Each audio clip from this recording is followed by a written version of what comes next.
Hoje mamãe morreu. Ou talvez ontem, não sei bem.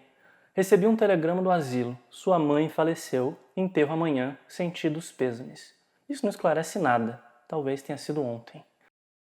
Alô, eu sou o Lucas e é assim que começa uma das narrativas mais importantes do século XX e da modernidade em geral. O Estrangeiro, de Albert Camus, nos traz mais do que a história, mas a perspectiva de Meursault, um personagem espelho de nós que nos permite acesso ao sentir e ao pensar de uma humanidade moderna marcada pela violência absurda na guerra, por conflitos existenciais e o maior absurdo de todos, sentir-se e saber-se sozinho no mundo sem justiça, sem sentido e sem Deus. Mas eu estava certo de mim mesmo, certo de tudo, mais certo do que ele, certo de minha vida e desta morte que se aproximava.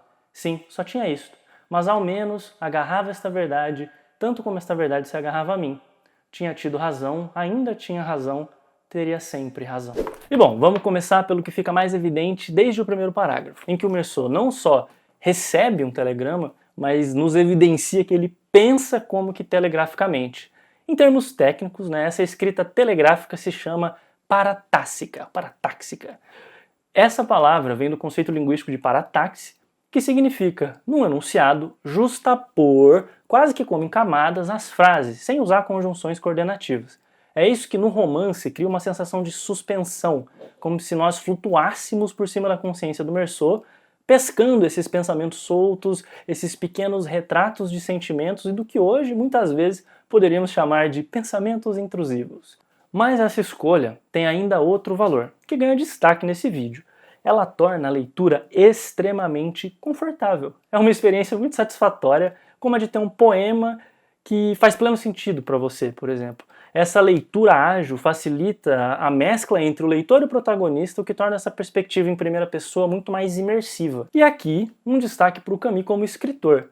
Além dos seus ensaios filosóficos e das diversas peças que ele escreveu, seus 3 romances publicados em vida têm uma diegese, ou seja, uma dimensão ficcional da narrativa apresentada através de escolhas que não são nada levianas. Muito pelo contrário, elas são extremamente intencionais. Em A Peste, numa cidade sitiada devido a uma doença, a perspectiva em terceira pessoa nos traz os retratos de uma psique coletiva, em massa mesmo, que tem sim seus expoentes individuais, mas que evidencia o pensar e o sentir coletivos. Em A Queda, que é o meu romance favorito de todos os tempos, tem vídeo aqui se você quiser ouvir me falar um pouco, a narrativa se passa em segunda pessoa, entre aspas, com um personagem que fala diretamente com um você pressuposto. É uma obra quase inquisitiva, que ela coloca você à mercê das perguntas, respostas e reflexões de um homem que age e reage a partir do seu silêncio.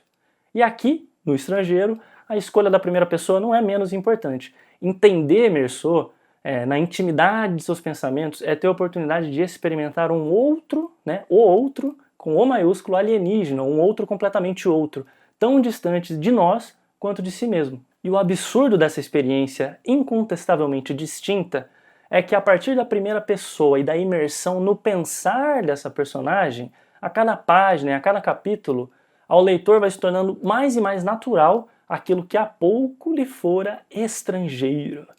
Mas isso vem à tona e se desfaz, de repente, com um tiro. Acredito que me cumprimentavam. Foi nesse momento que me dei conta de que estavam todos sentados diante de mim, meneando as cabeças em volta do porteiro. Por um momento, tive a impressão ridícula de que estavam ali para me julgar.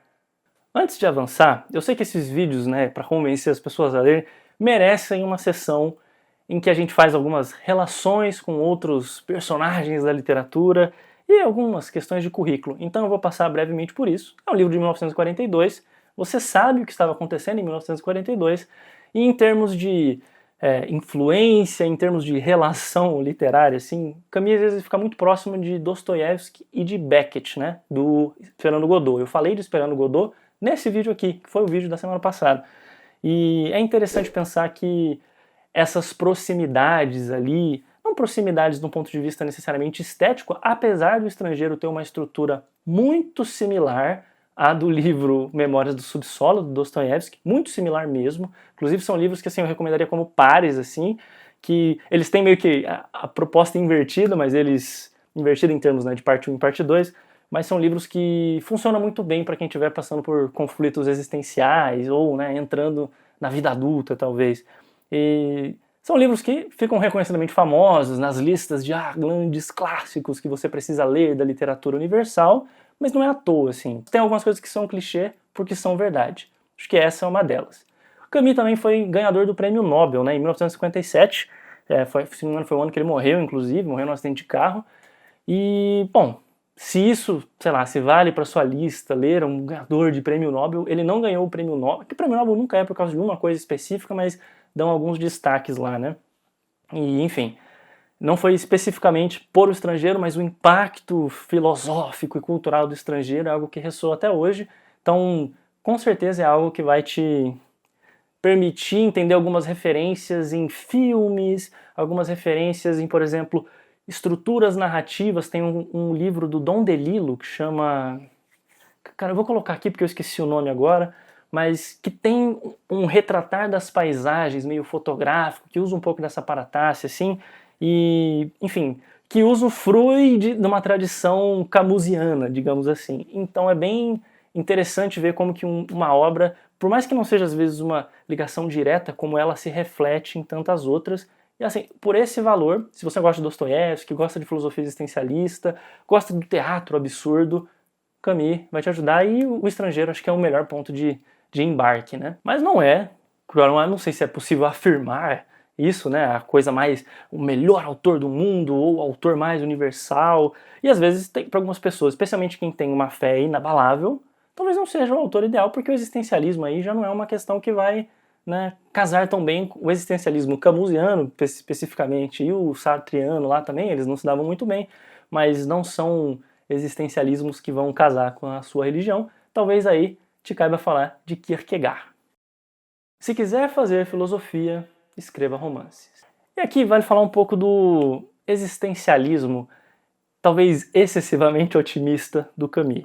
E otimista, eu gosto de brincar com isso, porque ele era um cara galã, ele é um cara que ele foi fazendo sucesso desde o início, ele tinha... tudo deu certo pra ele, tudo deu certo pra ele. Então é fácil você ser existencialista e pensar no absurdo quando você tem emprego, e tudo bem que ele passou por guerra, e enfim, não estou dizendo que a pessoa teve a vida mais feliz do mundo, mas ele era um cara de sucesso, uma pessoa que teve sucesso e sempre foi bem quisto. Isso você consegue observar isso, né? O cara galanzão e tal.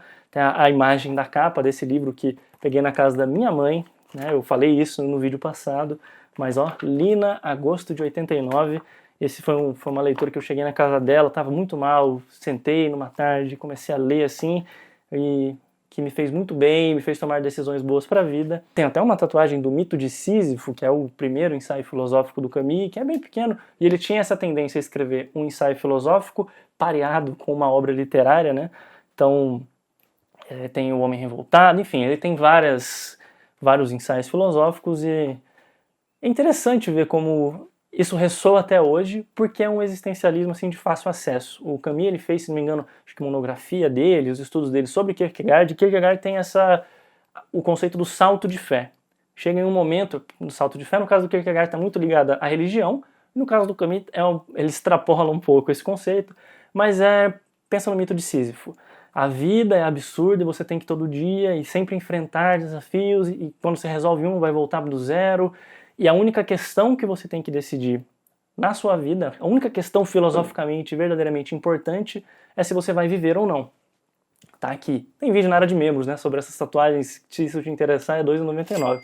Mas é importante dizer que é isso, a decisão que você precisa fazer é se você quer viver ou não. E a partir do momento que você escolhe viver, você crê que viver vale a pena, então o resto é só uma pedra que você tem que levar e voltar. E ele tem, né, no capítulo do Sísifo, questões sobre o Dom Juan, e é bem interessante, é um livro bem interessante. Se te interessar, comenta aqui que eu posso fazer um vídeo só sobre o mito de Sísifo, que é um livro muito bom, pequeniníssimo também, que vale a pena a gente pensar. Mas, enfim, no salto de fé do Kierkegaard, chega um momento que, de frente ao absurdo, né, de frente ao absurdo do mundo, você precisa fazer uma escolha. Acreditar ou não acreditar. E a partir disso você coloca nas mãos de Deus, ou no caso do existencialismo, você aceita que você vai ter que lidar com coisas ruins, por aí vai. Uma maneira bem simples de dizer. Que é um existencialismo, assim, uma perspectiva bem diferente da do Sartre, que se modifica depois, eles tiveram as suas rusgas literárias e afim. Mas assim, no Sartre, né, que é a grande frase que começa, por que existe alguma coisa ao invés de nada? E o Camus é assim, viver é bom, viver é feliz, então eu quero continuar vivendo. Cara, em tempos de guerra e ver esse valor comunal da humanidade e tudo mais, então é uma perspectiva bastante otimista. Então por isso que ela é bem palatável e consegue se difundir de maneira mais feliz, assim. Tô dizendo que O Estrangeiro é um livro feliz? Depende. Como sempre, quando quero me livrar de alguém que mal estou escutando, demonstrei um ar de aprovação.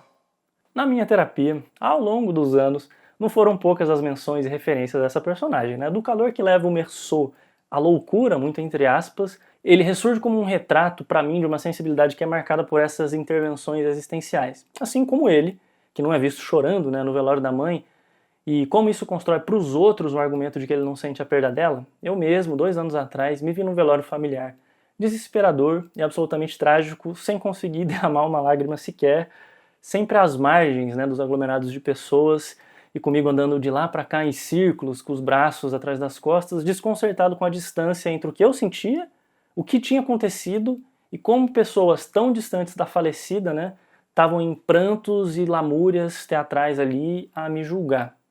E eu preciso agradecer a minha mãe, nesse caso, por ter me defendido nessa daí. E são maneiras de sentir, nem todos vamos ser o Meursault, mas eu tenho para mim que uma criação primordialmente masculina, né, com essas demonstrações de impassibilidade perante o absurdo, diálogos interiores frios e cruéis, né, tudo isso seja em grande parte o que até hoje nos aproxima do Meursault. O homem não chora, você é um merda, um fraco, um ridículo. Portanto, nesse sentido, né, graças aos céus e a tudo que possa ser sagrado, não somos nem jamais seremos todos Meursault.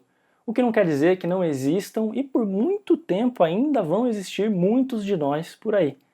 Daí um valor especial dessa leitura, seja por conseguir compreender um outro que se posiciona, né, perante o absurdo e o encara no olho, seja para ter uma dimensão do que compôs essa psique, essa filosofia do humano distante da religião, ou para compreender a si mesmo quando, apesar da fé, o absurdo nos olha de volta. Você precisa ler O Estrangeiro. Eu sou o Lucas e é um prazer ter sua audiência e poder falar sério de literatura. Deixa um like, sininho e tudo que é de bom, né? Tem vídeos exclusivos toda semana na área de membros por R$ 2,99 e eu tô suando em homenagem ao Estrangeiro. É isso, bora ler melhor. Tchau!